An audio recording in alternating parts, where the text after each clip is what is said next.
Okay, you are very much welcome to this class of marketing. Uh, this is our second session in this semester. In our first session, we discussed all about our course outlines, and we have uh, developed an objective-based syllabus. Okay, to comply with the objective-based education (OBE) that is suggested by Quality Assurance Cell. So this in this lecture we will talk about uh, chapter 1 and some topics. So in chapter 1 we have uh, given a title like marketing in a changing world, creating customer value and satisfaction. So why we call this a changing world?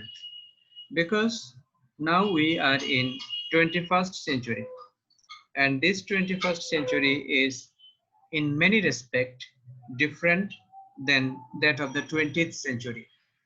In case of marketing practices, many things have been changed. অনেক কিছু পরিবর্তন হয়ে গেছে। যেমন আমরা দেখেছি নাও এই যে 21st century এটাকে আমরা একটা এজ বলি। This is the age of connectedness, ঠিক আছে? এটা হলো আমাদের কানেক্টেডনেস এর একটা সময়। You see through WhatsApp আমরা গ্রুপ করে ফেলেছি এবং now all of us are connected here. আমরা একটা ইনফরমেশন যখন কনভে করছি এটা ম্যানিফোল্ড ট্রান্সমিট হয়ে যাচ্ছে সবার মধ্যে উইদিন সেকেন্ডস ট্রান্সমিট হয়ে যাচ্ছে। And you see এখন আমরা অনেক কিছু লাইভ ব্রডকাস্ট করতে পারছি আমাদের ঘরে বসে থেকে। আমাদের ঘর এক একটা স্টুডিও হয়ে গেছে, যেখান থেকে আমরা কি করতে পারি যে লাইভ ব্রডকাস্ট করতে পারি। আমরা ইন্ডিভিজুয়ালি একজন একটা টেলিভিশন চ্যানেলের মালিক হয়ে যেতে পারছি ইউটিউবের মাধ্যমে, ঠিক আছে? So anything you can just record and you spread it, যেটা হচ্ছে যে বিলিয়নস অফ ভিউয়ার্স এর কাছে এটা উইদিন মিনিটস উইদিন সেকেন্ডস এটা স্প্রেড করে যাচ্ছে এবং সবাই যারাই আমার এখানে ভিউ করছে আমার সাথে কানেক্টেড হয়ে যেতে পারছে। এটা জাস্ট এটাকে বলা হয় যে এই 21st সেঞ্চুরিতে we are right a click away, একটা ক্লিক পরিমাণ দূরে আমরা, ঠিক আছে? জাস্ট একটা ক্লিকের মাধ্যমে আমরা কানেক্টেড হয়ে যেতে পারি within minutes within seconds. So এই যে ওয়ার্ল্ড, এই ওয়ার্ল্ডটাকে বলা হচ্ছে এটা একটা চেঞ্জিং ওয়ার্ল্ড। মার্কেটিং প্র্যাকটিসের মধ্যে অনেক চেঞ্জ এসছে। যেমন আমরা আগে বলতাম যে ফাইন্যান্সিয়াল স্কোর কার্ডের কথা বলতাম, যে আমরা চিন্তা করতাম কতটুকু আমার সেলস হলো, আমার সেলস ভলিউম, এটা আমি চিন্তা করতাম। আমার রেভিনিউ চিন্তা করতাম থ্রু সেলস ভলিউম। কিন্তু এখন রেভিনিউ চিন্তা করা হচ্ছে বা প্রফিট চিন্তা করা হচ্ছে not through sales, revenue through relationship, ঠিক আছে? রিলেশনশিপ মার্কেটিং এর কথা বলা হচ্ছে এখন নতুন করে। সো এই যে কনসেপ্ট গুলো আমাদের কাছে এসছে, এবং আমাদের আগে ছিল একটা ম্যানুয়াল মার্কেটিং, কিন্তু এখন আমরা বলছি ডিজিটাল মার্কেটিং। ওকে, তোমরা দেখে থাকবে যে এখন এই ফেসবুকে আম থেকে নিয়ে সবকিছুই, আম জাম কাঁঠাল কলা সবই বিক্রি হচ্ছে ফেসবুকে।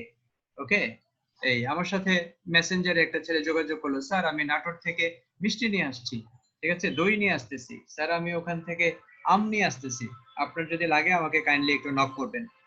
তো আমি ওকে বললাম ঠিক আছে, আমাদের ছাত্র, আমি ওকে বললাম ঠিক আছে, সে আমার বাসায় এনে দই মিষ্টি এবং আম দিয়ে গেল। সেই বগুড়া থেকে নাটোর থেকে ওসব জায়গা থেকে আম মিষ্টি দই চলে এসছে উইদিন 2 days, ঠিক আছে, 2 দিনের ব্যবধানে। এবং ডিলটা হয়েছে কিভাবে? ডিলটা হয়েছে ফেসবুক মেসেঞ্জারের মাধ্যমে, ঠিক আছে? এই যে দেখো, মানে ফর্ম অফ মার্কেটিং এগুলো চেঞ্জ হয়ে যাচ্ছে, communication, form of communication change হয়ে যাচ্ছে এখন, এই প্রাইসিং চেঞ্জ হয়ে যাচ্ছে, আমার বাসায় এনে দিয়ে যাচ্ছে, কমিউনিকেশন চেঞ্জ হয়ে যাচ্ছে, মানে প্লেস যেটাকে আমরা বলি marketing A. So marketing is specially A combination of 4 P's। আমি তোমাদেরকে কোর্স আউটলাইন যখন ডিসকাস করি সেখানে বলেছি 4 P's: product, price, place and promotion. So প্রোডাক্টের ফর্ম চেঞ্জ হয়ে যাচ্ছে, প্রাইসিং চেঞ্জ হয়ে যাচ্ছে, প্লেস চেঞ্জ হয়ে যাচ্ছে। যেটা আমাকে আগে গিয়ে 1 মাইল দূর থেকে হেঁটে নিয়ে আসতে হতো, সেটা এখন 1 মাইল দূরে আমার বাসায় হেঁটে চলে আসে। সো এই যে প্র্যাকটিসেস গুলোতে চেঞ্জ আসছে, এই জন্য এটাকে বলে যে this world is a changing world. Okay, তারপরেও আমরা দেখেছি যে কম্পিটিশনের মধ্যে চেঞ্জ এসছে, ফর্ম অফ কম্পিটিশন চেঞ্জ হয়ে গেছে। সেটা কেমন? যেমন বলা হচ্ছে যে তোমার কোডাক, ওরা কি করে? দে প্রডিউস ক্যামেরা। তো তার যে কম্পিটিটর, তার কম্পিটিটরদের মধ্যে আছে যেমন সনি, তার কম্পিটিটরদের মধ্যে আছে লাইক প্যানাসোনিক হতে পারে, তারপরে তার কম্পিটিটরদের মধ্যে আছে ইয়াশিকা, তারপরে ক্যানন, এগুলো হচ্ছে তার কম্পিটিটর। তো কোডাক একবার দেখলো যে তার সেলস কমে যাচ্ছে। তো সেলস কমে যাচ্ছে কেন? তার বিক্রি কম হচ্ছে কেন? কাস্টমার কমে যাচ্ছে কেন? এটা কি এই কারণে যে ক্যানন ভালো করে ফেলছে, তারা আমার কাস্টমারদেরকে অ্যাট্রাক্ট করছে, নাকি সনি আমার কাস্টমারদেরকে অ্যাট্রাক্ট করছে, নাকি ইয়াশিকা ক্যামেরা কিনছে এখন সবাই? এইগুলো চিন্তা করে তারা একটা রিসার্চ করলো এবং রিসার্চ করে বের করে দেখলো যে না, তাদের কম্পিটিটর ওগুলো কেউ না, তাদের কম্পিটিটর হচ্ছে নোকিয়া। তো কি করে নোকিয়া তাদের কম্পিটিটর হলো? নোকিয়া তো ক্যামেরা বানায় না, নোকিয়া বানায় সেলফোন। তাহলে cellphone has become a competitor of camera. Why? কারণ সেলফোনটা এটা স্মার্টফোন করা হয়েছে, ডিজিটাল ফোন, এটার মধ্যে ক্যামেরা সেট করে দেওয়া হয়েছে, smart camera with high resolution. এখন সবাই দেখা গেছে যে ওই নোকিয়া দিয়ে ছবি তুলে ফেলে, তারা আর কেউ ক্যানন, কোডাক বা সনি কিনতে যায় না। Ultimately it was not Kodak যে তারা তাদের কাস্টমার হারিয়েছে, অন্যান্য সবাই তাদের কাস্টমার হারিয়েছে। কেন? কারণ এই যে একটা সেলফোন কোম্পানি তার সেলফোনের ভিতরে ক্যামেরা অ্যাড করে দেওয়ার কারণে অন্য ক্যামেরা কোম্পানিগুলোর জন্য এটা একটা থ্রেট হয়ে গেছে। তাহলে ইউ সি যে how the form of competition is also being changed. ঠিক আছে? এই so this is a point to note. তাহলে এখানে আমরা বলছি that's why we call this 21st century a changing world, a world of connectedness. এখানে আমাদেরকে বাই এনি মিনস কানেক্টেড থাকতে হবে, কানেক্টেড থাকলেই বেনিফিট। ওকে, এই জন্য আমি আমার স্টুডেন্টদেরকে বলি যে প্লিজ বি কানেক্টেড, কানেক্টেড থাকো তোমরা, তাহলেই বেনিফিট, ডিসকানেক্টেড হও না। কানেক্টেড থেকে যা বলার সেটা বলো, অসুবিধা নেই। তাহলে যেটা হচ্ছে creating customer value and satisfaction, এটা আরো দুইটা স্পেসিফিক ইস্যু, যে ইস্যুগুলোতে অনেক ডিসকাশন আছে, যেগুলো আমরা এই চ্যাপ্টারের রিমেইনিং পার্টগুলোতে ডিসকাস করব ইনশাআল্লাহ।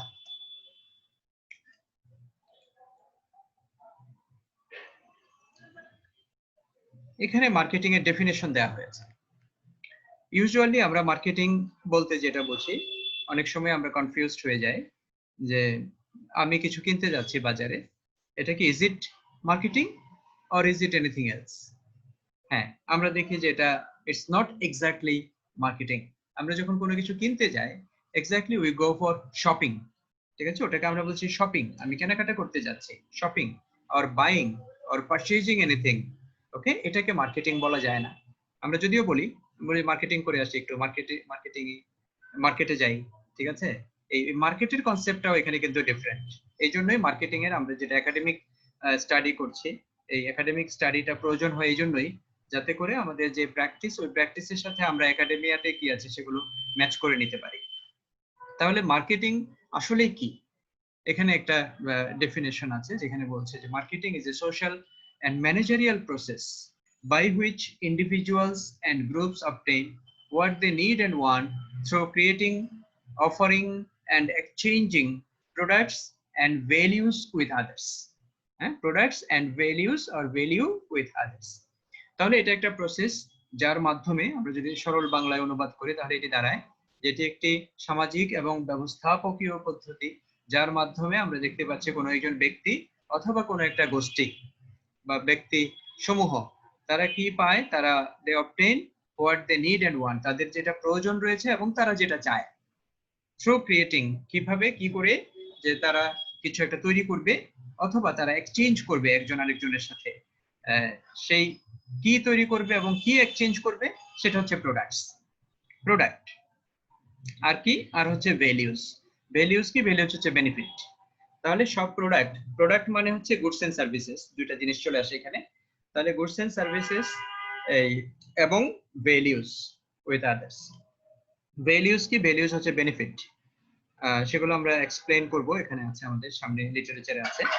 আর আরেকটু স্পেসিফিক্যালি আমরা যদি বলি যে খুব simply put, marketing is the delivery of customer satisfaction at A profit. Marketing হলো কাস্টমার স্যাটিসফ্যাকশন এর ডেলিভারি। আমি মূলত প্রোডাক্ট ডেলিভারি করছি না, আমি ডেলিভারি করছি কাস্টমার স্যাটিসফ্যাকশন। যেমন আমি তোমার কাছে লিপস্টিক বিক্রি করছি না, আমি তোমার কাছে বিক্রি করছি কালার অফ ইউর লিপস। ঠিক আছে? রেভলন তারা বলে যে আমরা কসমেটিক সেল করছি না, we are selling your memories, Hopes and dreams. তাহলে বেসিক্যালি আমরা এখানে যেটা করছি সেটা হচ্ছে কাস্টমারের স্যাটিসফ্যাকশনটা আমরা সেল করছি, বা কাস্টমারের স্যাটিসফ্যাকশনটা আমরা ডেলিভারি দিচ্ছি, তার বিনিময়ে আমরা প্রফিট পাচ্ছি। এটাই হচ্ছে ডিফারেন্স, যে আগের দিনের মার্কেটিং প্র্যাকটিসের সাথে এখনকার মার্কেটিং প্র্যাকটিস হচ্ছে এখানে, যে আমরা আগের দিনের মার্কেটিং এর ফোকাস ছিল কোথায়, প্রোডাক্টে, আর এখনের মানুষের মার্কেটারদের ফোকাস হচ্ছে কোথায়, এই কাস্টমার স্যাটিসফ্যাকশনে। হ্যাঁ, তোমার নিড এবং ডিমান্ড কি, তোমার ওয়ান্ট কি, সেটা এক্স্যাক্টলি আইডেন্টিফাই করা হবে এবং সেটা দিয়ে তোমাকে স্যাটিসফাই করা হবে, তোমার এক্সপেকটেশনকে ফুলফিল করা হবে এবং তার মাধ্যমে প্রফিট গেইন করা হবে। এটা হচ্ছে এখনকার সময়ের মার্কেটিং। আর তোমাকে স্যাটিসফাই করতে হলে অবশ্যই প্রোডাক্ট দিয়ে স্যাটিসফাই করতে হবে, তাহলে অটোমেটিক্যালি বাকি জিনিসগুলো চলে আসে। আমি যখন বলছি যে আমি তোমাকে স্যাটিসফ্যাকশন ডেলিভারি দিচ্ছি, ইট মিন্স যে আমি তোমাকে প্রোডাক্ট এন্ড সার্ভিস ডেলিভারি দিচ্ছি। ঠিক আছে? এখানে কতগুলা কোর কনসেপ্টস অফ মার্কেটিং আছে। কোর কনসেপ্টস অফ মার্কেটিং, প্রথমেই আছে হলো নিডস, ওয়ান্টস এন্ড ডিমান্ডস, এরপর হচ্ছে products and services, value, satisfaction and quality, exchange, transactions and relationships and markets. তাহলে need, want and demand, product and services, value, satisfaction and quality, exchange, transactions and relationships, agriculture market. Now let's see what is called like need, want and demand. Need is state of felt deprivation for basic items such as food and clothing, and complex needs such as belongingness, as for belonging. ঠিক আছে? তো example হিসেবে আমরা যদি বলি যে basic items, example হিসেবে যদি আমি বলি তাহলে সেটা হচ্ছে আই এম হাংরি, আমি হচ্ছে ক্ষুধার্ত। এটা হচ্ছে স্টেট অফ ফেল্ট ডিপ্রাইভেশন, যে আমি ক্ষুধার্ত। তাহলে what I need now, when I am hungry I need food, when I am hungry I need food. হ্যাঁ, এখন হচ্ছে যে ওয়ান্ট, ওয়ান্টটা কি? ওয়ান্ট হচ্ছে এই যে নিড, যেটা আমার, এই নিডটাকে আমার যদি ইন্ডিভিজুয়াল কালচার এবং পার্সোনালিটি দ্বারা শেপ দেই আমি, তাহলে সেখান থেকে যেটা পাবো সেটা হচ্ছে আমার ওয়ান্ট। তাহলে নিড থেকে আমরা পেয়েছি যে আই এম হাংরি, আমি ক্ষুধার্ত। আর ওয়ান্টে যখন আমরা আসি তখন হচ্ছে যে আই ওয়ান্ট, এবার আমি বলবো যে I want what, to satisfy my hunger, I want food, I want food. তাহলে সেই ফুডটা কি হতে পারে? ফুড মানে খাবার। এই ফুড মে বি এনিথিং। ঠিক আছে? Food may be anything. এখানে দেখো কতগুলো এক্সাম্পল দিয়েছে, বার্গারের কথা বলেছে, বার্গার, তারপর হচ্ছে ফ্রেঞ্চ ফ্রাইজ, এরপরে হচ্ছে সফট ড্রিঙ্কস এর কথা বলেছে। when I am thirsty I need drink, তাহলে what kind of drink I need? water is a kind of drink, তারপরে হচ্ছে milk is a kind of drink, mango juice is a kind of drink। তাহলে what I want, এখন এটা আমাকে ঠিক করে নিতে হবে যে what exactly I want। তাহলে আমি যদি বলি যে I am thirsty, আমি তৃষ্ণার্ত, তাহলে এই তৃষ্ণা নিবারণের জন্য I want simply water, তাহলে কি হবে? এটা হবে want। তাহলে নিডকে যখন কালচার এবং ইন্ডিভিজুয়াল পার্সোনালিটি দ্বারা শেপ দেওয়া হয় তখন সেটা হয়ে যায় ওয়ান্ট। যেমন আমি হাংরি, আই এম হাংরি, তাহলে as a Bangladeshi I want rice, আমি চাই ভাত। ঠিক আছে? Rice with some fish, with curry or with some dal. তাহলে কি হচ্ছে? এটা এজ এ বাংলাদেশি আমি এখানে একটা প্যাকেজ বললাম খাবারের, তাহলে সেটা হচ্ছে আমার ওয়ান্ট। এখন এই যে রাইস আমি বললাম, এই রাইস কিনে খাওয়ার মতো ক্যাপাসিটি আমার আছে কিনা দেখতে হবে। যদি ক্যাপাসিটি থাকে তাহলে সেটা ডিমান্ড হবে, আর যদি ক্যাপাসিটি না থাকে তাহলে এটা ওয়ান্টই থেকে যাবে, এটা কখনো ডিমান্ড হবে না। ওকে? তাহলে যেমন ধরো আমরা যদি ক্যাম্পাসে থাকি তাহলে দুপুরবেলা অনেক সময় আমরা হাংরি হই। ঠিক আছে? আমরা ক্ষুধার্ত হই। তাহলে আমি বলি যে আই এম হাংরি। ওকে, দুপুরবেলা হয়তো দেখা গেল যে আমি কিছুক্ষণ পরে বাসায় চলে আসবো। আপাতত আমার এই হাঙ্গারটাকে স্যাটিসফাই করার জন্য আই ওয়ান্ট এ বার্গার। তাহলে আমি বললাম যে আই ওয়ান্ট এ বার্গার। ওকে, তাহলে এটাই আমার এখন আমার পার্সোনালিটি এবং কালচার বলছে I want a burger. Alright, এখন এই বার্গার এটার জন্য যদি 50 টাকা চার্জ করা হয়, যদি বলে যে বার্গার ইউ ক্যান বাই এট টাকা 50, হ্যাঁ, এখন আমার পার্সের মধ্যে যদি 50 টাকা না থাকে, তাহলে এখানে বার্গারের ওয়ান্ট আছে কিন্তু ডিমান্ড নাই।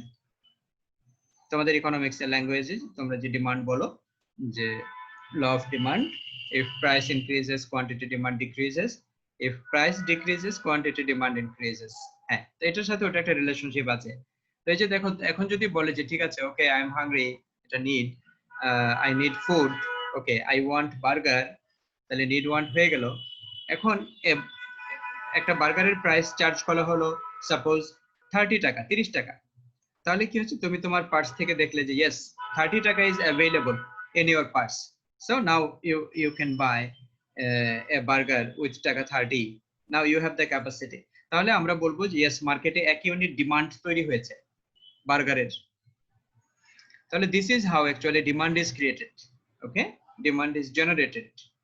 হিউম্যান ওয়ান্টস ব্যাকড বাই, এই যে ওয়ান্ট যেটা আমি একটু আগে বললাম, সেই ওয়ান্টটা যখন ব্যাকড বাই বাইং পাওয়ার, তখন আমি ওটাকে বলি ডিমান্ড।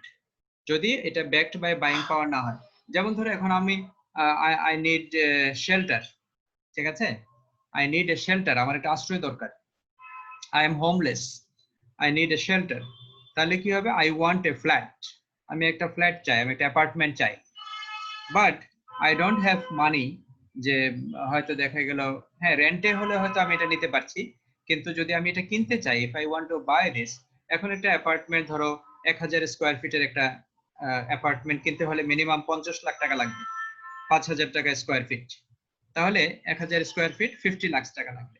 তাহলে if I don't have 50 lakh, I cannot buy a flat, তাহলে there is no demand of flat in the market। আর যদি আমার একটা প্রশ্ন ছিল। হ্যাঁ বলো প্লিজ। স্যার, নিডের ক্ষেত্রে আমি যদি বলি I need money, I want two A dress, মানে আমি একটা ড্রেস কিনতে চাই, তাহলে ডিমান্ডের ক্ষেত্রে তখন কি হবে? সরি, তুমি কি আবার একটু করবে? আমি একটা মেসেজের দিকে খেয়াল করতেছি, একটু বলবে? আচ্ছা স্যার, আমি বলতে চাইছিলাম নিডস এর ক্ষেত্রে এখানে বললেন না, মানে I am hungry, I need food, তো আমি যদি বলি I need money, I want to buy a dress, তো তখন ডিমান্ডের ক্ষেত্রে কি হবে? না, আই নিড মানি তো এটা হয় না, কারণ আমরা বলছি যে স্টেট অফ, হ্যাঁ আমি যদি বলি যে আই নিড মানি, এটা ওই হাংরি হলে হবে না, ঠিক আছে, I need money to buy anything.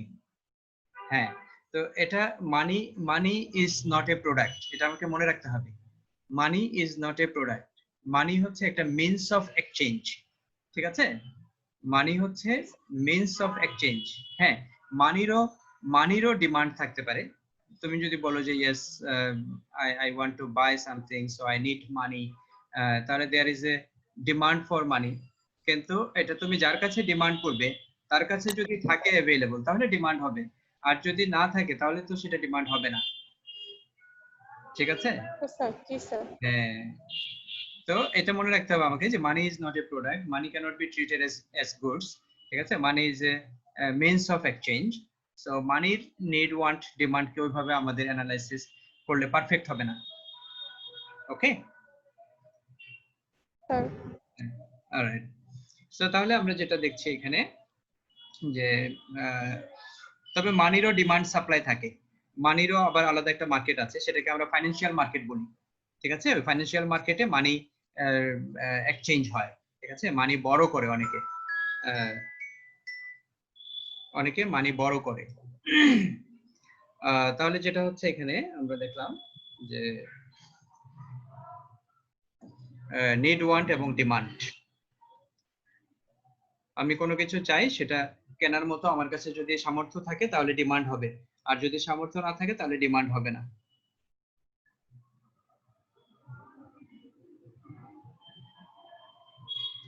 যেমন ধরো আমার যদি মানির দরকার হয় তাহলে আমি কি করতে পারি, আমি মানি হয়তো বড় করতে পারি, I need money, okay fine, I need money, তাহলে আই ডোন্ট হ্যাভ মানি নাও, তাহলে I need money,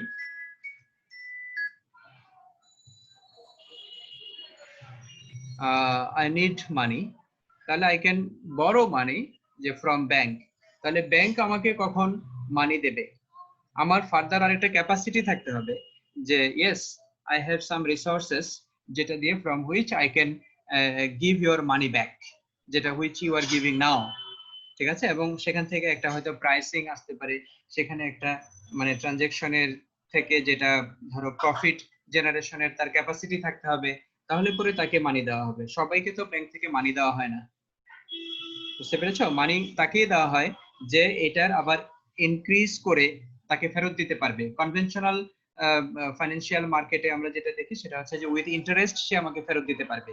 R Islamic যে মানি মার্কেট আছে সেখানে আমরা দেখি যে ইয়েস আমি তাকে মানি দিচ্ছি, এটা এজ এন ইনভেস্টমেন্ট, সে এটা নিয়ে একটা বিজনেস করবে, এটা মুদারাবা মুশারাকা এরকম কোনো একটা সিস্টেমে যাবে, সে গিয়ে বিজনেস করবে, বিজনেস থেকে একটা প্রফিট করবে এবং সেই প্রফিট সহ আমাকে সে একটা ইনক্রিজড অ্যামাউন্ট ফেরত দেবে, ঠিক আছে।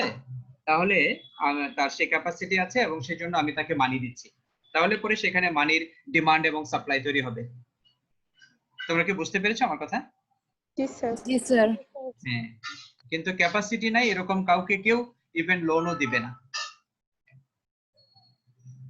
এবং মানির আরেকটা ডিমান্ড হচ্ছে, যেমন তোমার ক্যাপাসিটি আছে, তুমি লেবার দেওয়ার ক্যাপাসিটি আছে, তুমি একটা অর্গানাইজেশনে যাচ্ছ, গিয়ে এমপ্লয়েড হচ্ছ, সেখানে তুমি তোমার লেবার দিচ্ছ এবং তার বিনিময়ে তোমাকে মানি দেওয়া হচ্ছে।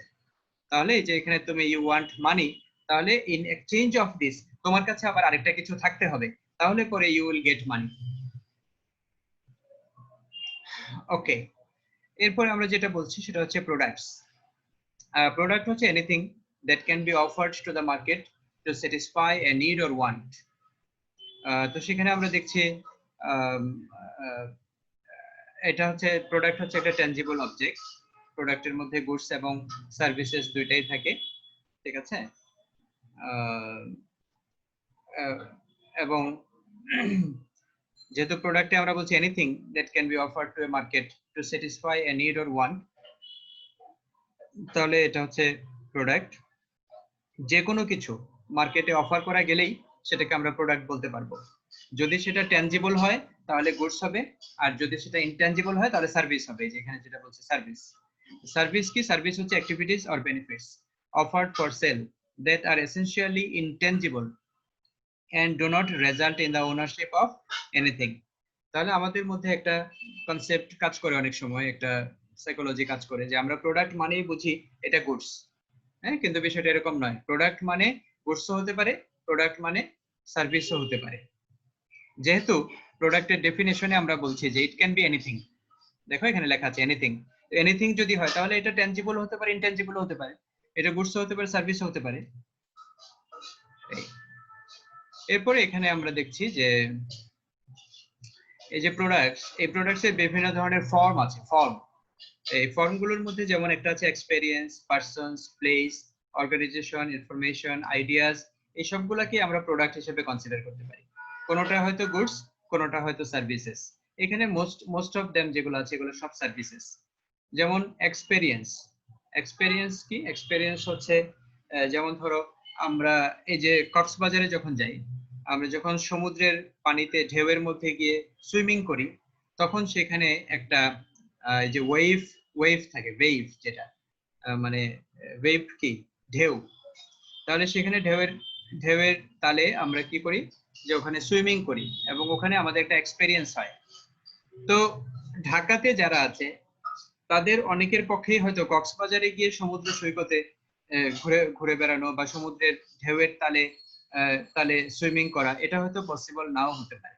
সেই জন্য ঢাকাতে নন্দন পার্কে একটা ওয়াটার ওয়ার্ল্ড করা হয়েছে এবং সেখানে একটা বড় পন্ডের মতো আছে বা ছোট লেকের মতো, পুলের মতো আছে, ওয়াটার পুল। সেখানে তুমি নামবে, সেখানে পানি আস্তে আস্তে বাড়বে এবং সেখানে মেশিনের মাধ্যমে ঢেউ তৈরি করা হবে। তাহলে সেই ঢেউয়ের মধ্যে তুমি সুইমিং করতে পারবে অ্যাজ ইফ, হ্যাঁ, মনে হবে যেন তুমি সমুদ্রের মধ্যেই সাঁতার কাটছো। তাহলে এই যে এক্সপেরিয়েন্স অফ এ সি, যেটা experience of a sea or sea beach or sea shore অথবা experience of a sea wave, এটা তারা কি করছে? আর্টিফিশিয়ালি জেনারেট করছে এবং সেল করছে। ওইটার এক্সপেরিয়েন্সটা এখানে তারা সেল করছে। অ্যাকর্ডিংলি তুমি যদি বাংলাদেশে, আমাদের তো কোথাও স্নোফল হয় না, তুমি যদি দার্জিলিং এ যাও সেখানে গিয়ে দেখবে যে স্নোফল হচ্ছে, হিমালয়ের পাদদেশে স্নোফল হচ্ছে। এখন তুমি এই স্নোফল চাইলে বাংলাদেশে এনজয় করতে পারবে। কোথায়? ঢাকার ওই নন্দন পার্কে তুমি যদি যাও তাহলে গিয়ে দেখবে ওখানে একটা ইগলো হাউস আছে। ইগলো হাউসের ভেতরে তুমি টিকিট কেটে যাবে, এন্টার করবে। এন্টার করার পরে তুমি ওখানে দেখবে নিচে ফ্লোরের মধ্যে প্রচুর স্নো, বরফ পড়ে আছে, ঠিক আছে? তো সেই বরফের উপর দিয়ে তুমি হাঁটতে পারো, তুমি ওখানে দাঁড়িয়ে থাকতে পারো, এবং দেখবে কিছুক্ষণ পরে আরেকটা চেম্বার আছে উপরের দিকে, সেই চেম্বার থেকে স্নো পড়ছে, স্নোফলস।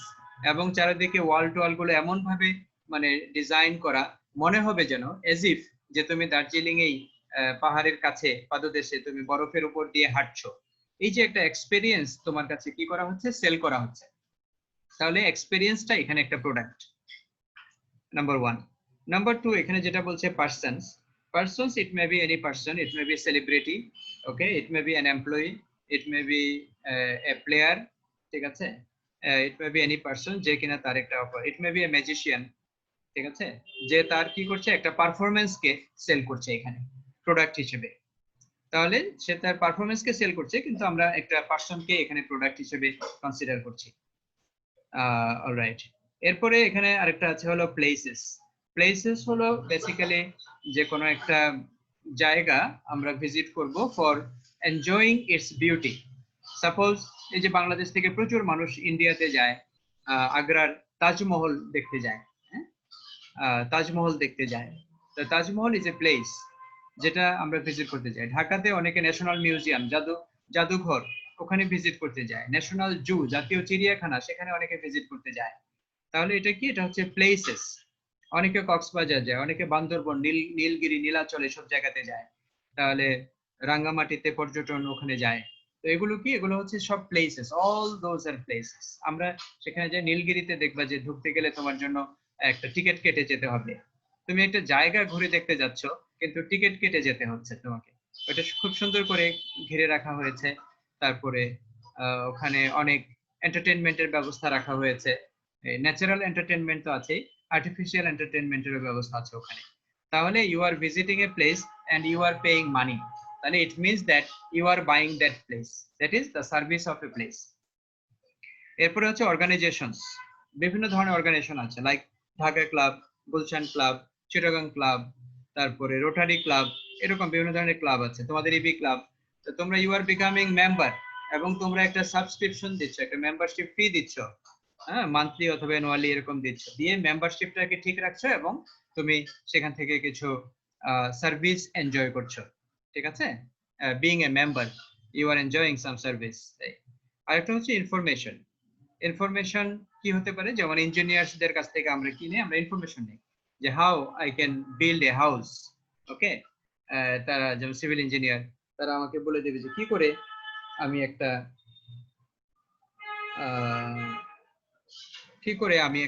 কি করতে পারি, যে একটা হাউস তৈরি করতে পারি। এই ইনফরমেশনটা আমরা ইঞ্জিনিয়ারদের কাছ থেকে নিই। একজন সফটওয়্যার ইঞ্জিনিয়ারের কাছ থেকে আমরা ইনফরমেশন নিই কি করে how we can operate A software, how we can run A software, এই, এবং সেটার জন্য তাকে পে করি। তাহলে এগুলো হচ্ছে ইনফরমেশন।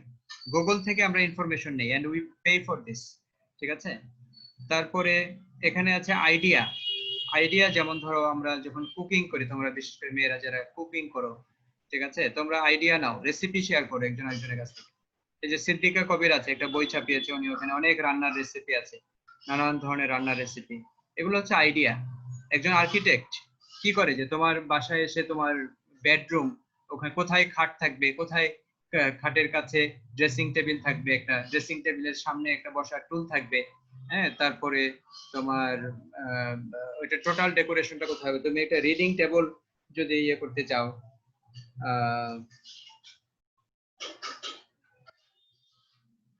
হ্যাঁ, যদি তুমি একটা রিডিং টেবিল সেট করতে চাও তোমার বেডরুমে পড়াশোনা করার জন্য, তাহলে রিডিং টেবিলটা এক্স্যাক্টলি কোথায় হতে পারে? এই যে আইডিয়া গুলো একজন আর্কিটেক্ট তোমাকে দিচ্ছে, এবং তার বিনিময়ে তুমি তাকে পে করছো। একটু তোমরা যদি আমাকে সময় দাও, একজনকে একটা মেসেজ পাঠাতে হবে আমাকে। ওকে, তাহলে আইডিয়ার কথা আমরা বলেছি। সিদ্দিকা কবির রেসিপি, আইডিয়া। আর্কিটেক্ট আমাদেরকে যে প্ল্যান গুলো, যে আইডিয়া গুলো দেয়, যে how to decorate my house, এগুলো হচ্ছে সব সেল হয় আইডিয়া। তারপরে সার্ভিসের যে বিষয়গুলো আছে এগুলো এখানে বলেছি যে প্রায় সবগুলোই হচ্ছে service. Activities or benefits offered for sale that are essentially intangible and do not result in the ownership of anything. যেমন ব্যাংকিং সার্ভিসেস, আমরা যখন ব্যাংকে একটা ডিপোজিট করি, অ্যাকাউন্টস ওপেন করি, সেটা এক ধরনের সার্ভিস। ব্যাংক থেকে যখন লোন নেই সেটা আরেক ধরনের সার্ভিস। ব্যাংকের মাধ্যমে যখন ইউটিলিটিস বিলস এগুলো পে করি সেটা আরেক ধরনের সার্ভিস। ঠিক আছে? তো ব্যাংক থেকে যখন আমি ক্রেডিট কার্ড নেই সেটা আরেক ধরনের সার্ভিস। তাহলে এইভাবে করে সার্ভিস হচ্ছে যে কোনো ধরনের অ্যাক্টিভিটিস, যে কোনো ধরনের বেনিফিটস, এবং যেটা হচ্ছে ইনট্যাঞ্জিবল হবে, যেটা অস্পর্শনীয়, you can't touch it. And মজার ব্যাপার হলো যে সার্ভিসের ওনারশিপ ট্রান্সফার হয় না। তুমি কিনেছো সার্ভিস, কিন্তু ইউ ক্যানট সেল রিসেল ইট। ঠিক আছে? সাপোজ তুমি যে আমাদের এখান থেকে ইকোনমিক্স এন্ড ব্যাংকিং এর ডিগ্রি নিচ্ছ, এই ডিগ্রিটা কিন্তু এটা হচ্ছে একটা সার্ভিস। ঠিক আছে? এই ডিগ্রিটা কি ধরে দেখা যায় যে ইকোনমিক্স এন্ড ব্যাংকিং এর ডিগ্রিটা কেমন? ধরে দেখা যাবে? না স্যার। ধরে দেখা যাবে না। না স্যার। এটি ওজন নিয়ে দেখা যাবে? দেখা যাবে না। না। এটার কি কিরকম রং, দেখি তো আমার ডিগ্রিটা পিঙ্ক কালারের নাকি রেড কালার নাকি গ্রিন, এটা দেখার কোনো সুযোগ নেই। তাহলে আমরা এটাকে বলছি যে এটা হচ্ছে ইনট্যাঞ্জিবল। আর এমনও নয় যে আমি এই ডিগ্রিটা নিয়ে যাওয়ার পরে এটা আরেকজনের কাছে সেল করে দিতে পারবো। যে আমার ছোট ভাই অথবা আমার চাচাতো ভাই, সে আসলে ইউনিভার্সিটিতে পড়তে চায়, কিন্তু সে ইউনিভার্সিটিতে তো ওই সময়ে ভর্তি হতে পারে না আমার সাথে। সো আমি এক কাজ করি, এটা তার কাছে রেডিমেড এই ডিগ্রিটা বিক্রি করে দেই। Is it possible? No sir. তো আমি যদি এটার মালিক হইতাম এই ডিগ্রি, তাহলে আমি এটা বিক্রি করতে পারতাম। তাহলে যেহেতু আমার মধ্যে এই ডিগ্রির ওনারশিপ আসে নাই, আমি যেহেতু এই ডিগ্রির মালিক নই, তাহলে এটা আমার পক্ষে রিসেল করা সম্ভব না। তো সার্ভিসের বিষয়গুলো এরকম। আমি এখানে থেকে বাসে করে ধরো এটা হচ্ছে গ্রিন লাইন, স্ক্যানিয়া, ওই বাসে করে আমি এখান থেকে ঢাকায় গেলাম। ঢাকায় গিয়ে এখন আমি চাইলে কি আমার এই যে জার্নিটা এটা আরেকজনের কাছে সেল করে দিতে পারবো? না স্যার। আমার এই জার্নিটা আমি আরেকজনের কাছে সেল করতে পারবো না। That I already have enjoyed. এবং সার্ভিসের আরেকটা ক্যারেক্টারিস্টিক্স হলো সার্ভিসের পেরিশেবিলিটি, যে সার্ভিস পচে যায়। বুঝতে পেরেছো? এবং সার্ভিস স্টোর করে রাখা যায় না, ইনভেন্টরি করা যায় না, এবং পচে যায়। পচে যায় কিরকম? যেমন ধরো আমার আজকে রাতে ইয়েতে রিজেন্ট এয়ারে করে অথবা ইউএস বাংলা এয়ারলাইন্সে করে এখান থেকে ঢাকায় যাওয়ার কথা। তো আমি যদি আজকের এই জার্নিটা মানে ফেল করি, আজকে যদি এই ফ্লাইটটা আমি মিস করি, তাহলে এটা কি সম্ভব যে এই এই ফ্লাইটটা আগামীকালকে আরেকজন প্যাসেঞ্জার বেশি নিতে পারবে? 50 জনের জায়গায় 51 জন নিতে পারবে যখন তার 50টাই সিট আছে। Is it possible? না স্যার, পসিবল না। পসিবল না। সার্ভিসটা পচে যাবে। আমি যদি এটা অ্যাভেল না করি, তাহলে ইট উইল বি মিসড। আজকের এই যে ক্লাস, এই ক্লাসে যারা অ্যাটেন্ড করতে পারলো না, এটা তাদের জন্য মিস হয়ে গেল। তারা এরকম ইন্টারেক্টিভ ওয়েতে আমার সাথে ক্লাস করতে পারবে না। হয়তো এই রেকর্ডিংটা ইউটিউবে দিলে তারা দেখে নিতে পারবে, কিন্তু ওটা এরকম লাইভলি হবে না। ওকে? সো এটা হচ্ছে সার্ভিসের নেচার। এরপরে আমরা যেটা দেখি, এটা হচ্ছে ভ্যালিউ, তারপরে হচ্ছে স্যাটিসফ্যাকশন, আর একটা হচ্ছে কোয়ালিটি আর টোটাল কোয়ালিটি ম্যানেজমেন্ট। তাহলে ভ্যালিউ যেটা, এটা হচ্ছে বলছে value gain from owning a product and cost of obtaining the product is customer value. আমরা যে বেনিফিট গুলো পাই, যেমন আমি যখন একটা ফ্যান কিনলাম, ফ্যান থেকে আমি কি পাই? আমি বাতাস পাই। তাহলে এই বাতাসটা হচ্ছে আমার জন্য বেনিফিট। এই যে বেনিফিটটা আমি পেলাম, আমি মূলত পে করেছি কিসের জন্য? এই বাতাসটার জন্যই পে করেছি। আমি যত এবার ভালো বাতাস পাবো, যত আমার গরমে প্রশান্তি আসবে, ততই আমি এই ফ্যানের প্রতি স্যাটিসফাইড থাকবো।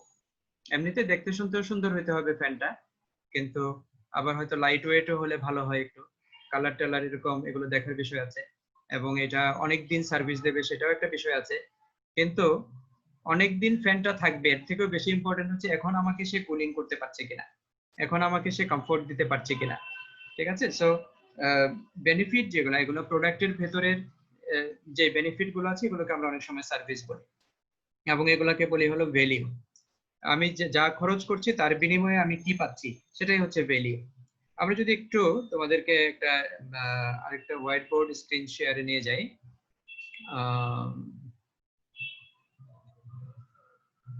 যেমন এই যে ভ্যালিউ ইকুয়ালস টু, আমরা যদি বলি, যেমন ধরো বি বাই সি, তাহলে value equals to B by C, benefit by cost, B for benefit, C for cost. তাহলে এই যে বেনিফিট, চুপ,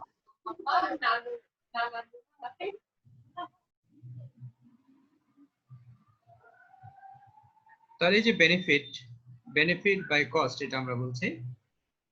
তোমরাও আমার হোয়াইট বোর্ডে মার্কিং করা শুরু করে দিয়েছো, মাশাআল্লাহ, ঠিক আছে। এটা তো একটা বিশাল হার্টের ছবি হয়ে গেল।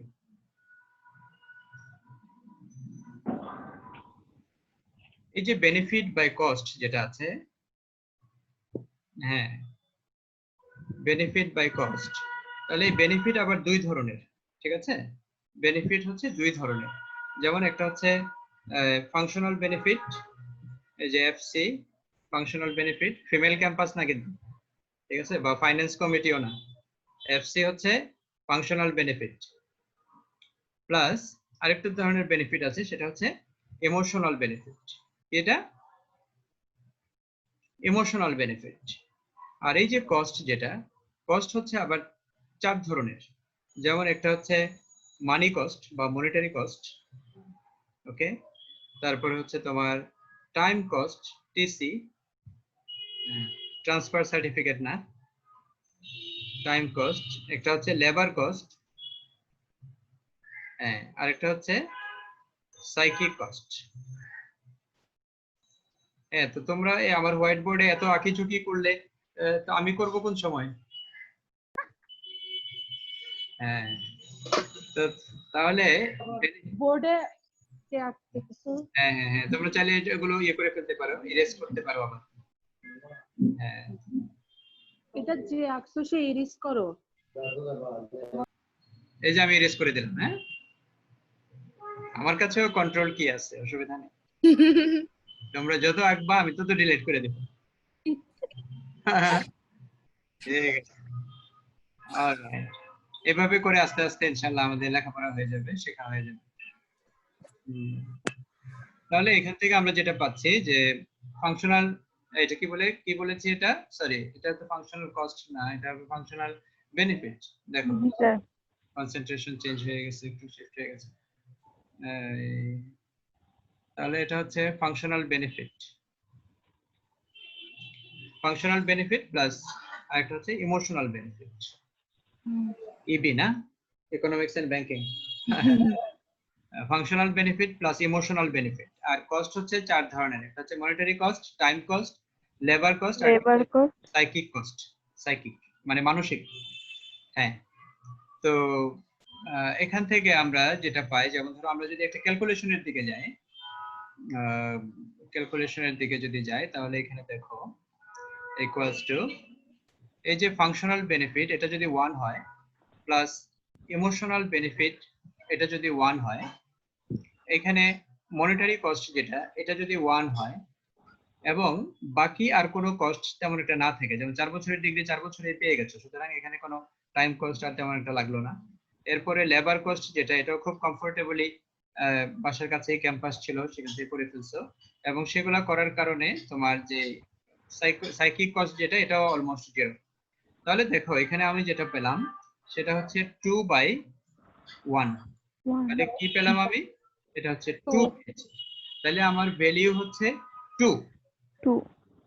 আবার এক্স্যাক্টলি আমি যদি এরকম করি যে ধরো আরেকটা জায়গাতে এসে আমি যদি এভাবে চিন্তা করি, এটা ধরো ভ্যালু 1, ঠিক আছে, ভ্যালু 1। আরেকটা জায়গাতে যদি এভাবে চিন্তা করি যে 1 হচ্ছে ফাংশনাল বেনিফিট, ধরো এটা আমি চিন্তা করছি আমাদের যে ইবি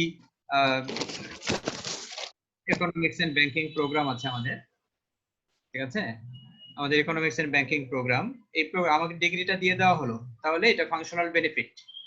আর আমিও এই টিউশন ফি দিয়ে দিলাম,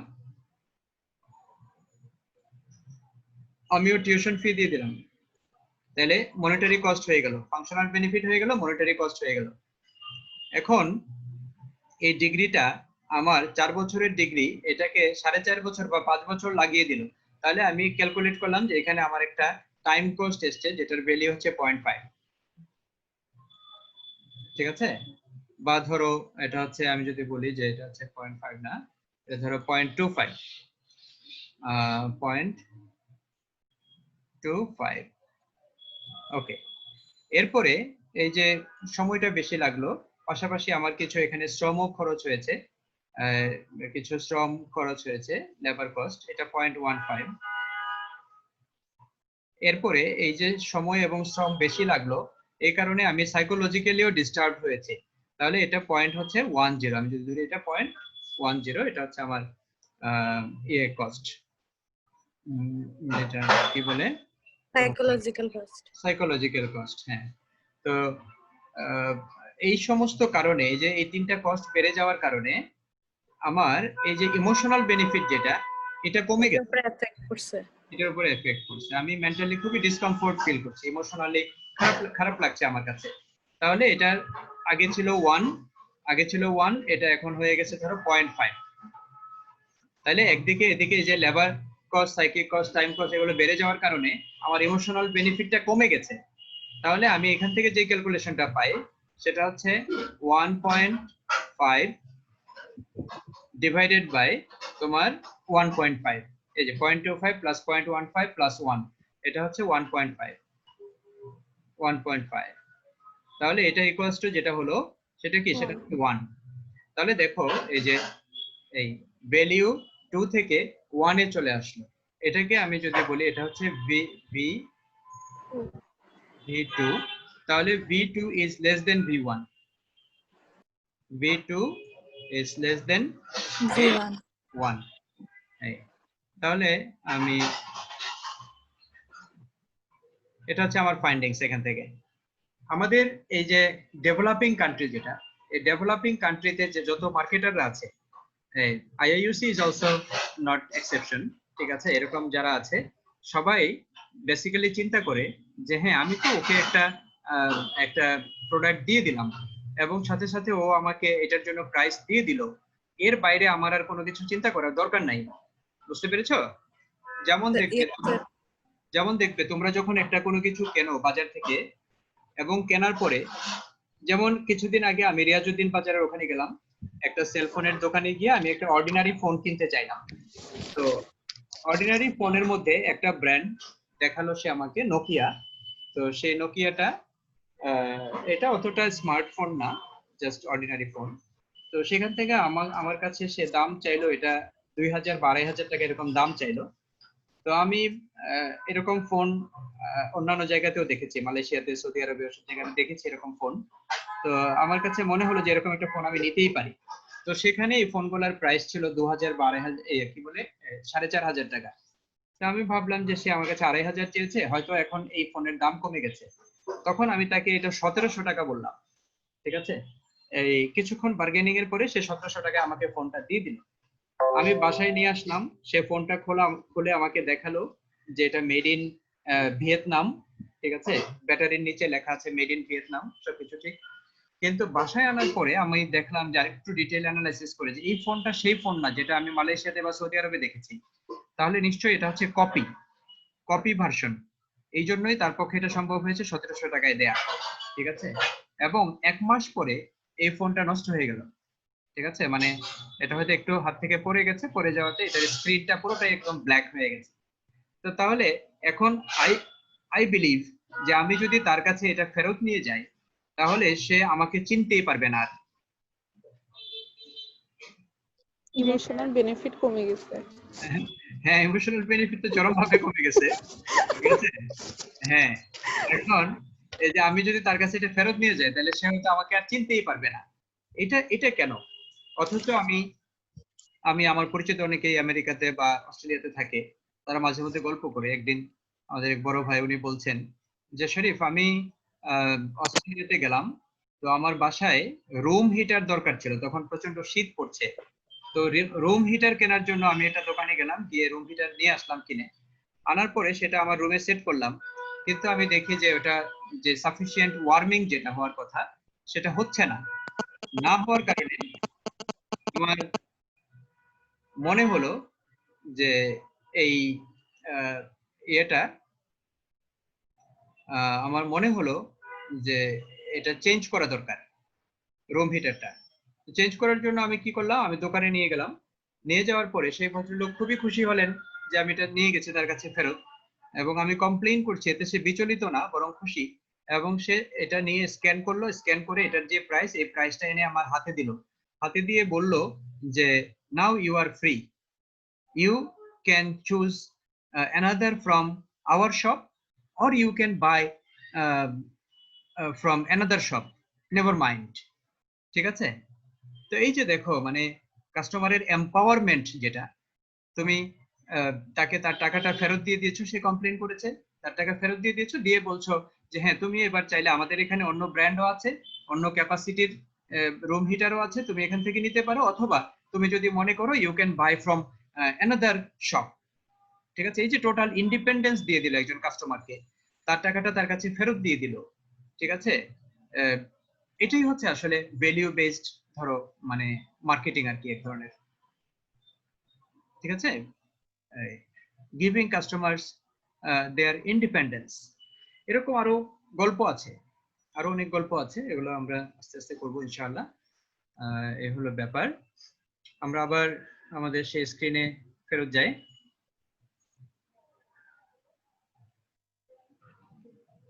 যেখানে আমরা বলছি যে ভ্যালুটা তো বোঝা গেছে মোটামুটি, না? জি স্যার।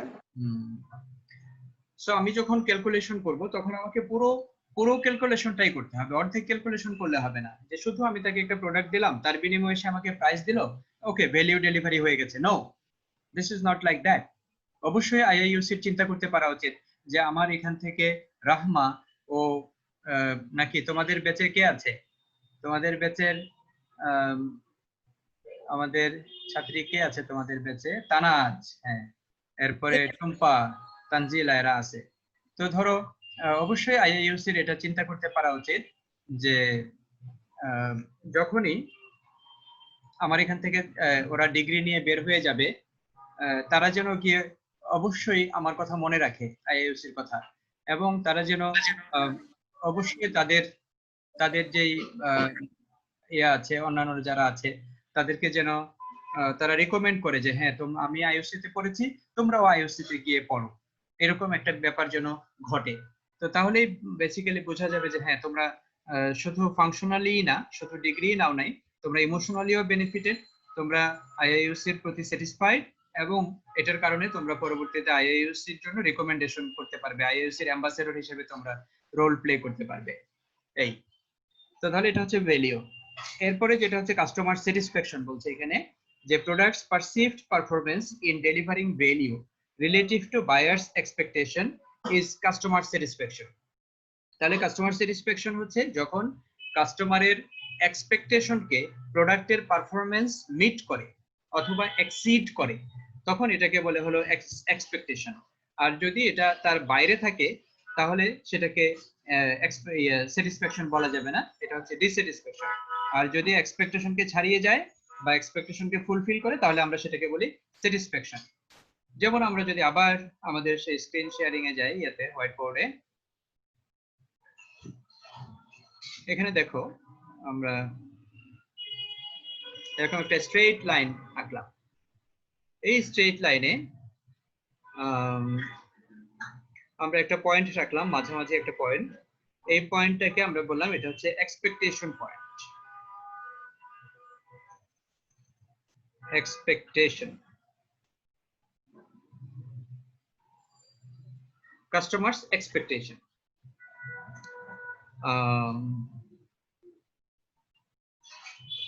Customers expectation.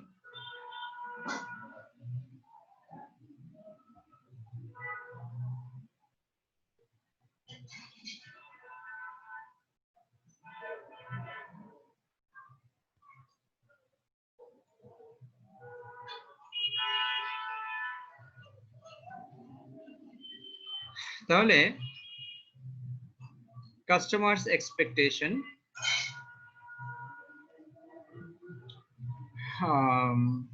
কাস্টমাররা এক্সপেক্ট করছে যে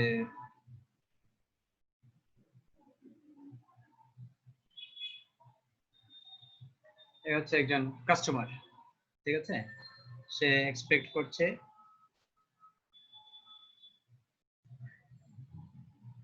যে প্রোডাক্ট একভাবে পারফরমেন্স করবে। তো প্রোডাক্টের যে পারফরমেন্সটা আছে সেই পারফরমেন্সটাকে আমরা বলছি যে পিপি 1, পিপি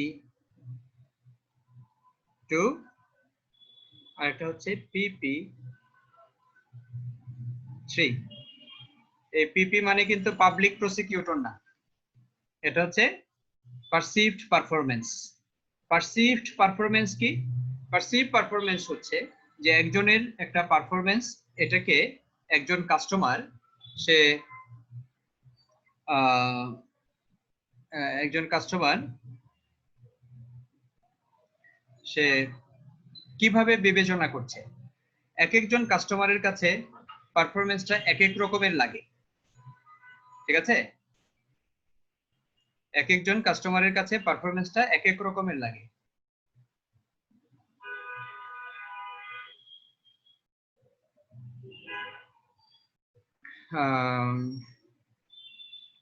যেমন এই যে শরীফ স্যার তোমাদের পড়াইতেছে, ঠিক আছে, তানাজের কাছে মনে হইতেছে যে শরীফ স্যার খুব এক্সিলেন্ট পড়াইতেছে, শরীফ স্যারকে এ প্লাস দেওয়া উচিত।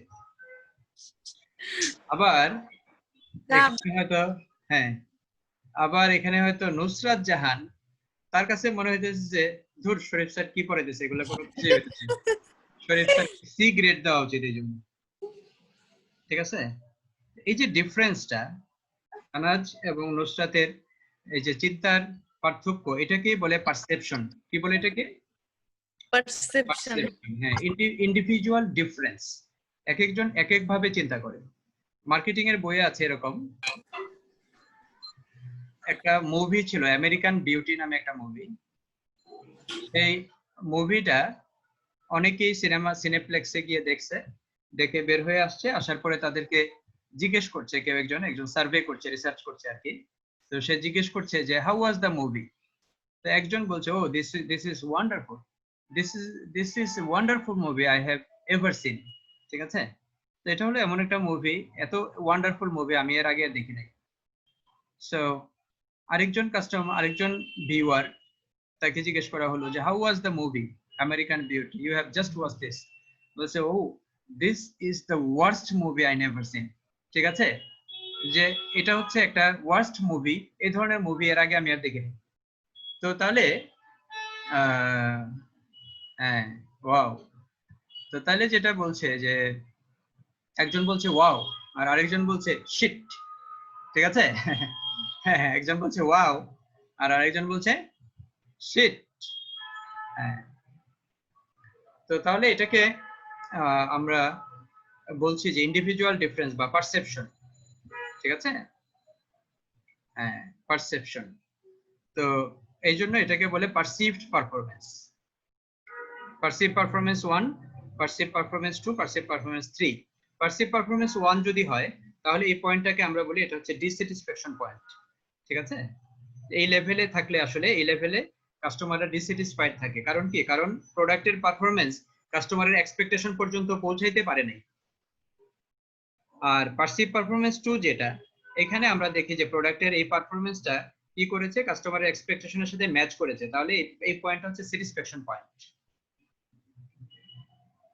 স্যাটিসফ্যাকশন। ওকে, একটু সুন্দর করে এটা লেখা যায়। এটা হচ্ছে স্যাটিসফ্যাকশন লেভেল। আবার আমরা যদি দেখি যে আরেকটা পয়েন্ট আছে এরকম, যেখানে এই পয়েন্টটা যে কাস্টমারের এক্সপেকটেশন পেছনে পড়ে আছে, মানে পারফরমেন্স আরো উপর দিয়ে চলে গেছে, ঠিক আছে, সেরকম যদি হয় হ্যাঁ, তাহলে এটাকে বলবে ওভার স্যাটিসফ্যাকশন, অথবা এটাকে বলা হবে ডিলাইট।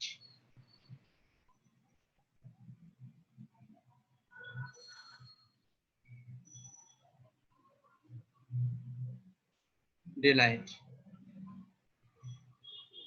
ঠিক আছে, এটাকে বলা হবে ডিলাইট, যে কাস্টমারের কি হচ্ছে যে ওভারহেলমড উইথ জয়, হ্যাঁ, দে আর কন্টেন্টেড, ওকে, দে আর ওভারলি স্যাটিসফাইড। এটা হচ্ছে পারসিভড পারফরমেন্স যদি কাস্টমারের এক্সপেকটেশনকে ছাড়িয়ে যায়, প্রোডাক্টের পারফরমেন্স যদি কাস্টমার এক্সপেকটেশনকে ছাড়িয়ে যায়, তখন কাস্টমার ডিলাইটেড হয়। এখন এই যে 21st সেঞ্চুরির যে মার্কেটিং, এই মার্কেটিং এ বলা হচ্ছে যে this is not only the duty of the marketing manager to satisfy their customers, but also they have to make their customers delighted. তারা তাদের কাস্টমারকে শুধু স্যাটিসফাইডই করবে না, they will not only make their customers satisfied, but also they will make them delighted. তাহলে এখনকার সময়ে যারা এই যে তোমরা মার্কেটিং শিখছো, যদি মার্কেটার হও, তোমাদের অনেকেই দেখলাম যে অনেকের শপ আছে, অনলাইন শপ আছে, অনেকে কারুকাজ করে। একজনকে দেখলাম যে সে মেহেদি দিয়ে মানুষের হাত রাঙায়, সে ফেসবুকে দিয়েছে যে আমি মেহেদির কাজ করি, কেউ যদি চায় আমাকে হায়ার করতে পারে, ঠিক আছে, বিভিন্ন প্রোগ্রামে সে হয়তো গিয়ে মেহেদি পরায় দিয়ে আসবে, দিস ইজ এ সার্ভিস, এবং সেটার জন্য সে চার্জ করতে পারে। সে অনলাইনে একটা হয়তো পেজ খুলে বসে আছে, বিভিন্ন ধরনের ডিজাইন সে দিয়েছে, যেরকম এরকম ডিজাইনের আমি মেহেদি পরাই দিতে পারি, ঠিক আছে। সো এই যে একজন এন্টারপ্রেনার, আই অ্যাপ্রিশিয়েট, আমি এটাকে অ্যাপ্রিশিয়েট করি। অবশ্যই এরকম করতে পারা উচিত, তোমাদের যার যে ক্যাপাসিটি আছে সেই ক্যাপাসিটি নিয়ে তোমরা কাজ করতে পারা উচিত এবং আর্ন করতে পারা উচিত এখন থেকে। বুঝতে পেরেছো যে কে আমাকে কখন কবে চাকরি দিবে এবং সেখান থেকে আমি আর্ন করব, বিষয়টা এরকম হওয়া উচিত নয়, ঠিক আছে। যার যে ক্যাপাসিটি আছে সেটা দিয়ে, অনেকে আছে হাত পাখা বানাইতে পারে, বুঝতে পেরেছো, ওই যে ডিজাইন করে হাত পাখা বানাইতে পারে, তুমি হাত পাখা বানিয়ে বিক্রি করো না, অসুবিধা কি, ঠিক আছে। ডক্টর ইউনূস সে তো বড় লোকের ছেলেই ছিল, কিন্তু সে কি করেছে, সে দেখে তার বাবা স্বর্ণের ব্যবসায়ী ছিল বা তাদের জুয়েলারি শপ টপ ছিল, তার অনেক বড় লোক ছিল, সে টাকা নিয়ে জোবরা গ্রামে চলে গেল। ওখানে গিয়ে দেখলো যে যারা এই যে হ্যান্ডিক্রাফটের কাজ করে, যারা হস্তশিল্প, তাদের সাথে সে যোগাযোগ করলো। জোবরা গ্রাম থেকে তারা চিটাগাং শহরে এনে এই যে বিভিন্ন মোড়া, তারপরে এটা ওটা বিভিন্ন কিছু এরা বিক্রি করবে, এরকম চিন্তা করতে পারছিল না।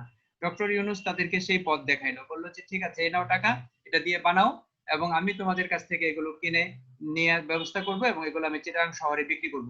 এইভাবে করে সে কি করলো, ওখানে জোবরা গ্রাম কেন্দ্রিক এমন কাজ করলো, শেষ পর্যন্ত ওটা দিয়ে সে নোবেল প্রাইজ পেয়েছে, মাইক্রো ক্রেডিটের যে বিষয়, বুঝতে পেরেছো। এবং তার কাছ থেকে শোনার জন্য এখন ইউরোপ আমেরিকার লোকজন তাকে দাওয়াত দিয়ে নিয়ে যায়, মিলিয়ন বিলিয়ন ডলার খরচ করে ডক্টর ইউনূসের প্রোগ্রামে মানুষ জয়েন করে।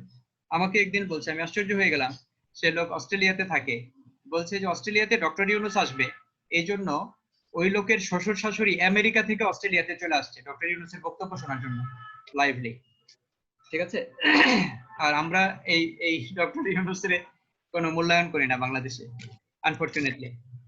হাউএভার, তো যেটা হয়েছে তোমার তাহলে আমরা কি এটা স্যাটিসফ্যাকশন বুঝতে পেরেছি তো নাকি? একটা হচ্ছে ডিসস্যাটিসফ্যাকশন পয়েন্ট, আর একটা হচ্ছে স্যাটিসফ্যাকশন পয়েন্ট, আর একটা ওভার স্যাটিসফ্যাকশন পয়েন্ট। তাহলে আমাদের ডিলাইটেড, হ্যাঁ, এমন কিছু করতে হবে যাতে করে আমরা কি করতে পারি, আমরা আমাদের কাস্টমারদেরকে ওভারলি স্যাটিসফাই করতে পারি। অলরাইট, তাহলে আমরা আমাদের পড়াশোনায় চলে যাই আবার। এই টোটাল কোয়ালিটি ম্যানেজমেন্ট পর্যন্তই আজকে আমি পড়াবো, আজকে আর কন্টিনিউ করব না, 12:50 বেজে গেছে। Total quality management involves improving the quality of products, services, and marketing process.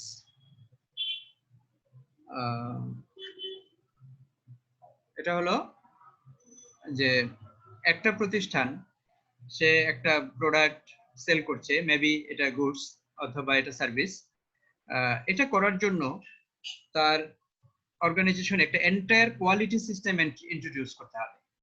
সেই কোয়ালিটি সিস্টেম হবে যেমন তার প্রোডাক্ট কোয়ালিটির জন্য র ম্যাটেরিয়ালস এর কোয়ালিটি লাগবে, তারপরে তার যে প্রসেসের মাধ্যমে সে প্রোডাক্টটা তৈরি করছে সেই প্রসেসটা কোয়ালিটি প্রসেস হতে হবে, তার ওখানে যে মেশিনারিজ গুলো আছে সেগুলো কোয়ালিটি মেশিনারিজ হতে হবে, তারপরে তার এখানে যারা কাজ করবে এমপ্লয়ি যারা আছে সেই এমপ্লয়িদেরও কোয়ালিটি থাকতে হবে।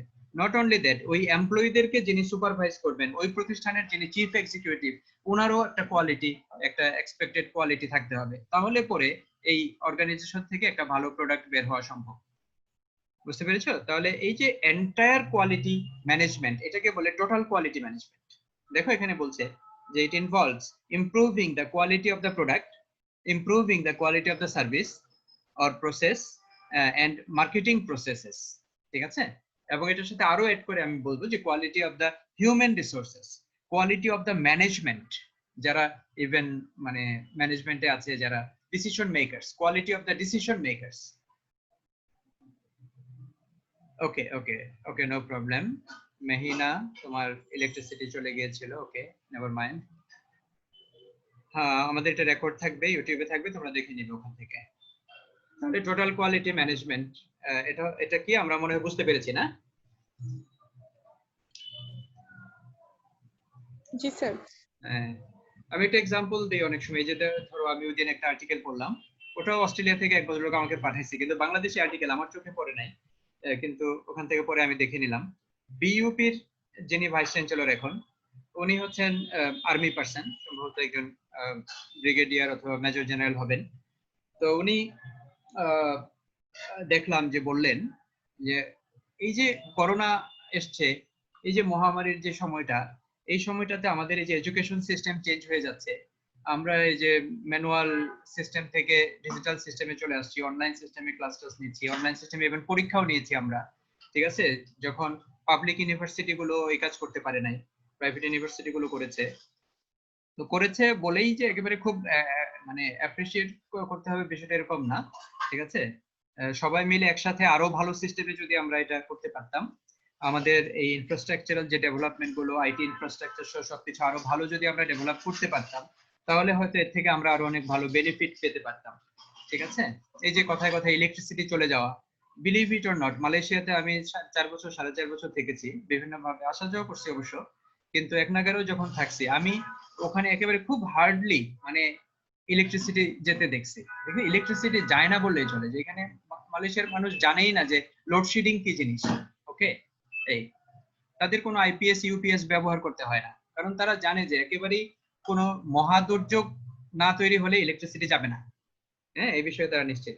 এবং সেখানে ইলেকট্রিসিটি জ্বালিয়ে রাখাকে এনকারেজ করা হয়, রাত্রে লাইট জ্বালিয়ে রাখাকে এনকারেজ করে শহরগুলোতে। হ্যাঁ, সেখানে গ্লাস বিল্ডিং এবং ভেতরে বলে যে তোমরা লাইট জ্বালায়া বাইর হবা। কেন? কারণ আমরা দেখাইতে চাই আমরা যে ডেভেলপড, আমাদের বিল্ডিং গুলাতে বাতি জ্বলে, ঠিক আছে, 24 আওয়ার্স। এবং সেখানে আরেকটা আমি পেকুলিয়ার জিনিস দেখেছি, মোটরসাইকেল যারা ড্রাইভ করে, ইভেন আমি নিজেও চালাইছি অনেকদিন, মোটরসাইকেলে সবসময় হেডলাইট জ্বালাই রাখতে হবে, ঠিক আছে?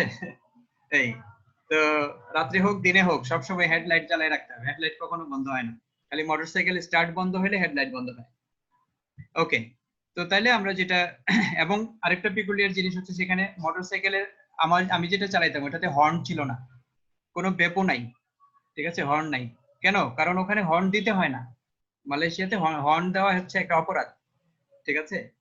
হ্যাঁ, যে প্রয়োজন ছাড়া হর্ন দিল সে অপরাধ করলো, অথবা সে যদি প্রয়োজনে হর্ন দেয় তাহলে বুঝতে হবে যে তার সামনের জন অপরাধ করছে। বুঝতে পেরেছ? একদিন আমি মোটরসাইকেল ড্রাইভ করছি ওখানে, তো আমি ডান দিকে টার্ন নিব।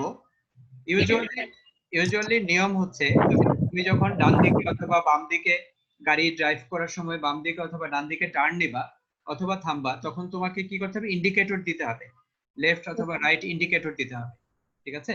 ইন্ডিকেটর দিলে কি হয় দেখবা যে পেছনে বা সামনে বাতি জ্বলে, ঠিক আছে, ব্লিঙ্ক করে বাতি। তো ডান পাশের বাতিটা ব্লিঙ্ক করলে বোঝা যাবে তুমি ডান দিকে মোড় নিবা, আর বাম দিকের বাতি ব্লিঙ্ক করলে বুঝতে হবে তুমি বাম দিকে মোড় নিবা। তো তাহলে আমার উচিত ছিল আমি যখন ডান দিকে মোড় নিব তখন আমি এই ইন্ডিকেটর দিয়ে মোড় নেব। আনফরচুনেটলি আমি একটু ব্যস্ত ছিলাম, তাড়াহুড়োর কারণে আমি ইন্ডিকেটর ছাড়াই মোড় নিতে যাচ্ছিলাম, আর আমার পেছনে একটা হাই স্পিডে বাস ছিল, হাইওয়ে বাস।